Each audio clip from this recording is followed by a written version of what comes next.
Hello, I'm Brigantia Blackbird of Blackbird's Brew. Happy Thursday. It's time for another video to help prepare us for the Wicca 101 classes that are starting September 4th. It's getting very, very close. This has to do with magical protection and 5 simple practices that I'm going to share with you in just a little while. Now, I realize it may seem a little strange to have a discussion about magical protection before the beginning of the Wicca 101 classes, but I do have my reasons. First, it's a good idea to get into the mindset and to start forming the habit of taking care of your personal energy. Practitioners are constantly wielding a wide variety of energies, and therefore we have special needs of self-care. It's just the way that it is, and it's better to understand that at once so you can plan accordingly. Second, as a seeker gains knowledge and takes their first steps in practicing, all of their psychic senses are wide open, hypersensitized, and they are largely defenseless. When you are having a spiritual awakening of this kind, it's like there's a beacon shining on you, and it's visible from both sides of the veil. Something to keep in mind.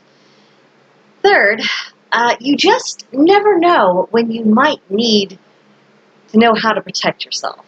And I'm not saying this to frighten anyone, and it's not my intention to give the impression that any being, corporeal or otherwise, is out to get you. This is about prudence. It's about being prepared. I would much rather people have knowledge and not need it than need the knowledge and not have it. You can get yourself into unfortunate situations that way.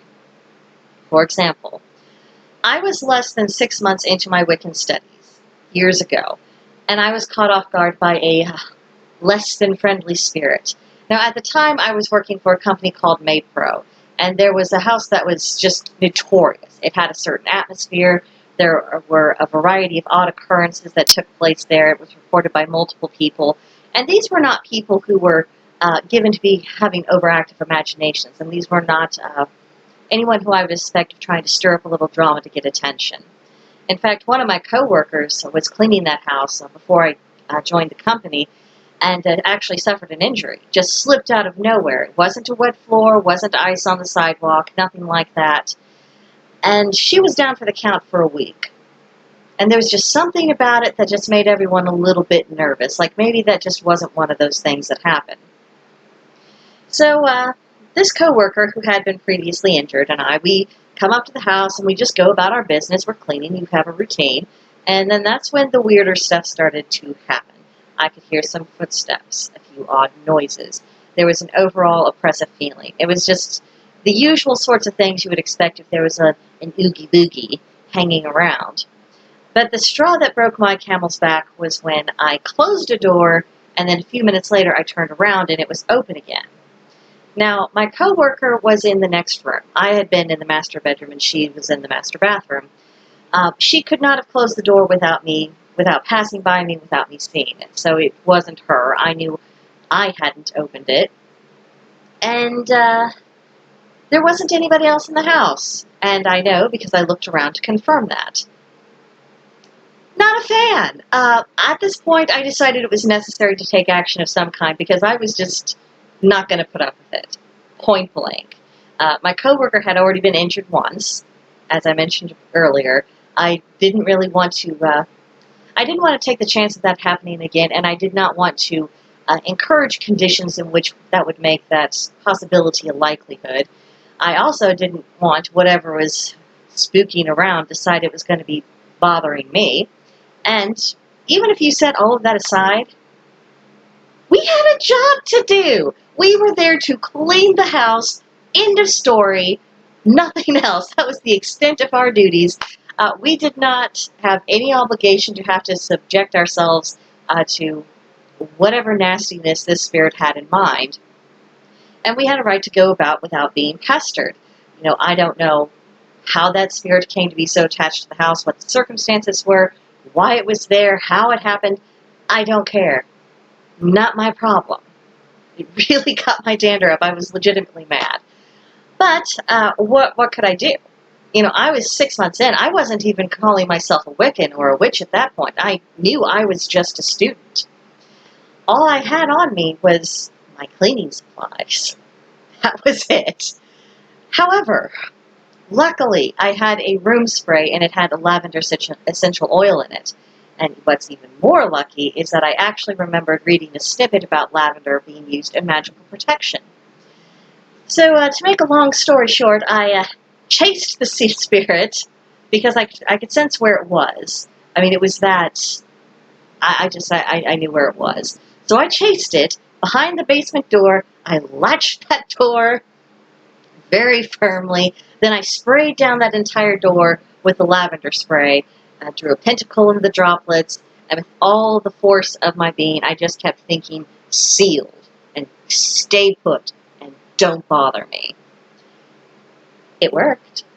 The spirit stayed put, and the next time I cleaned that house, I could feel the spirit around. You know, I hadn't banished it from the house or anything like that, but the spirit was definitely keeping its distance from me. It was not disruptive. I remember standing in the living room, and on the far side of the living room is where their staircase was, and there was a landing on top of it. It was looming around the landing, just kind of watching what I was up to. Did not come near me, did not come near any of my coworkers. Success! However, after the incident, I got to thinking, what would have happened if I hadn't have had that lavender spray? Or if I hadn't been aware it could be used for protection? What if I had nothing at my disposal and my own energies of leave me alone weren't enough? And I thought, why aren't we taught basic forms of protection from the get-go? And that's what really brings us here. It's because I don't want, if it can be avoided, for anyone who's involved in this class to find themselves in the situation I was in. Now, I was lucky, it turned out well, but there's no guarantee that someone else would have a similar happy ending to that. And when we're talking about learning how to protect ourselves, it isn't so much for the circumstances we can easily foresee. It's really for the things that surprise us. I learned the hard way. But again, good outcome, and it gave me a lot of motivation for my studies. And it's why I'm trying to give everyone an opportunity to be forewarned and therefore forearmed, just in case anything unexpected happens to them, even if they're taking their first steps down the path. So, let's get into what can we do. The first idea I had was chanting or praying or singing a morning blessing. This would essentially serve the purpose of asking the god and the goddess to watch over you just as part of your morning routine. It's one layer of protection to create space between yourself and between any unfriendly energies coming your way. And I'm not talking like unfriendly spirits, Lynn. I'm just talking about energy you just don't necessarily want, whether it's from other people or just something in the ether. It's just stuff you don't need in your own personal space. There's a lot of different morning blessings you could use. One I use that I'm going to share with you right now, I also use in my rituals. It goes like this. Blessed be my feet that walk in the path of the Lord and the Lady. Blessed be my knees that kneel at the sacred altar. Blessed be my heart that beats to the drum of compassion. Blessed be my lips that they may speak the truth. Blessed be my eyes that see the path of spirit. May the love of the Lord and Lady surround and guide me through life in this day. Just, very simple. I mean, it doesn't even take 5 minutes of your morning to do. And I like this particular example because it is calling upon both the god and the goddess to look after you, protect you, and kind of steer you away from any major hiccups. Calling upon them both provides balance, and it's better protection than just calling upon one. Something to bear in mind. Next idea is creating a personal shield. Now, if you are empathic, you might have some experience with personal shielding because it's a method that empaths use in order to limit their exposure to some of the more toxic emotions coming from other people. And this serves a very similar purpose for practitioners of the craft.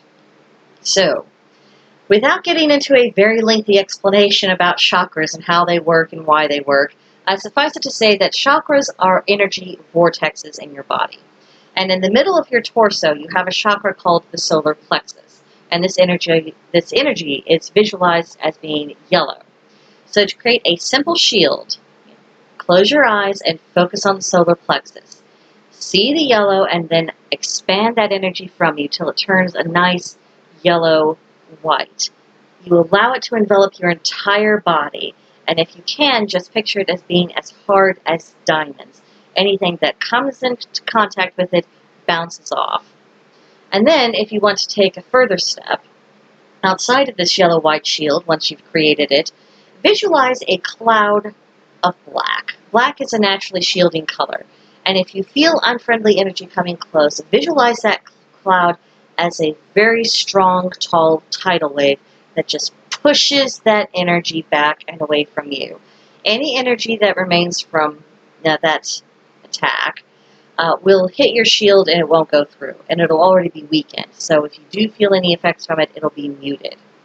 And yes, this takes a lot of practice to get good at.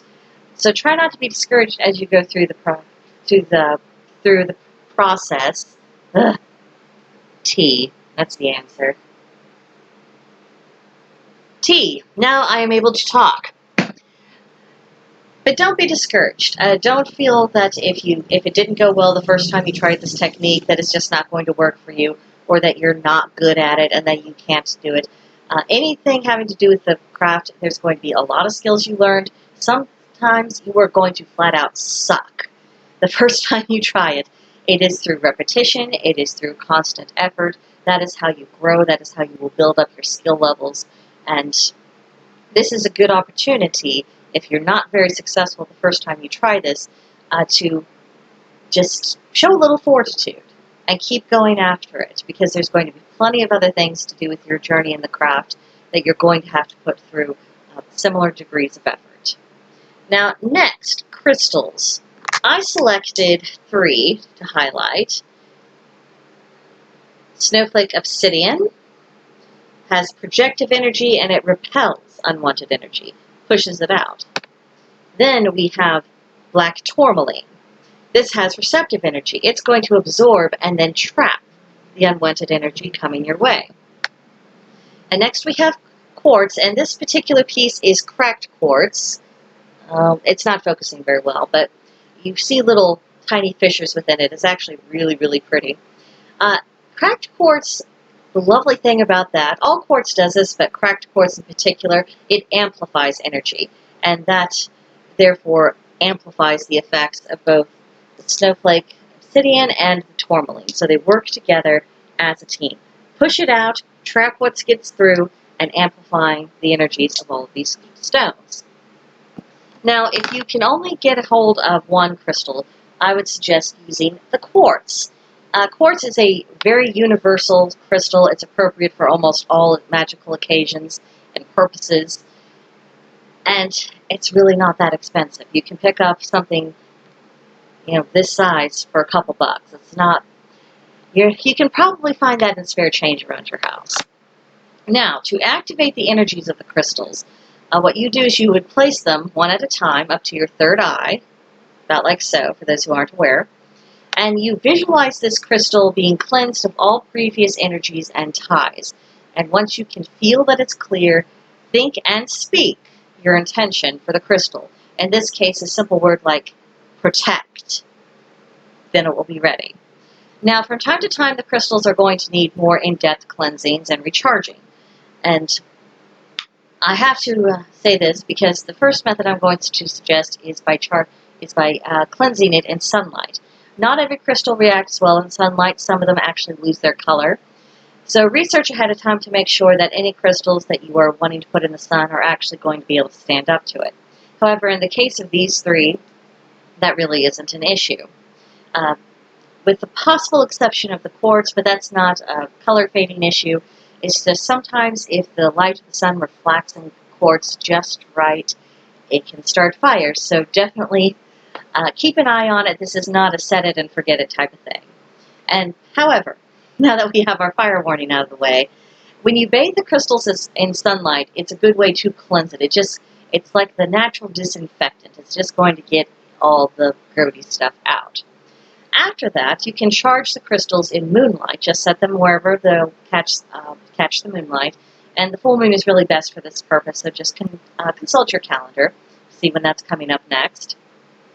So after you do a deep cleanse and a recharge, it will be necessary to reprogram the crystals. So that's just a little bit of the care that you might want to give your crystals. And when you are using them after they've been cleansed and programmed and all that, what you can do is you can carry them in your pocket. I used to have a small little sachet bag. I just stick it in my pocket. some of our ladies stick them in their bras. I've never found that particularly comfortable, but if it works for you, it works for you. A lot of people have necklaces that actually have little cages, and you can slip a crystal inside your cage, and you can use one of the crystals that way. I can't think of any other immediate ways to kind of keep them around, but you do want to have them on your person, not just sitting on your desk or whatever else. Have them on you if you're wanting to use them for personal purposes. Now, as you notice, these crystals that I have, they're not particularly big, and the size of these, all three of them, you could probably buy them for $10 or less. So, not going to break the bank there. Now, our fourth method of protection is, this will sound very simple, it's by simply wearing black. As I alluded to earlier, black does a very good job at repelling unwanted energies. So if you're feeling vulnerable, or you're stressed out, or you're just emotionally raw, wear some black clothing. You know, a t-shirt, pants. You don't have to go full goth, unless you want to, in which case you do you. But by using the black, it helps create a barrier between yourself and unwanted energy. And that's what we're doing with most of these methods. It's about creating space between that energy, making it harder for unfriendly energies to actually get into you and infect your own system. Now, our fifth and final suggestion is doing grounding meditations at night. Now, at the end of the day, it's just a good idea in general to cast away any lingering energies that you might have picked up, especially those of the pleasant variety. By doing a grounding meditation, it will also help you prepare to sleep, be prepared to sleep, make it easier for you to fall asleep, especially if you practice over time. And doing this prevents an energy buildup. It cleanses your energy the same way a shower cleanses your body. And of course, all meditation is an opportunity to reconnect with divine energies, and that in and of itself is a very centering experience, and that prepares you for the next day, and you can be as fresh as what is possible. Now, these 5 ideas are not the only options available for defensive magic, not by a long shot. But I am bringing these methods to your attention because they're relatively simple. They either cost very little money or no money at all, and it doesn't take a great deal of time to do. Not even the grounding meditations in the evening. There are some I've seen on YouTube that are as short as 10 minutes, so not a huge investment there. And this is all part of taking care of yourself on a spiritual and a magical level. You may encounter other ideas that end up being easier for you or more effective for you. So by all means, explore, learn what's going to be more helpful for you, and then do it. The main thing is to take protecting your energy seriously, especially since you're at the beginning of your journey and everything is so new. So, I hope this has been helpful to our newcomers. If you have any ideas or any other methods that you've tried that you really, really like that meet the criteria of simple to perform, not expensive, and don't take up a whole lot of time, please let me know in the comments below. I would love to be made aware of that. I like to make notations of these things as I go along. So I think that's it for now. I'll see you in another video. Bye-bye.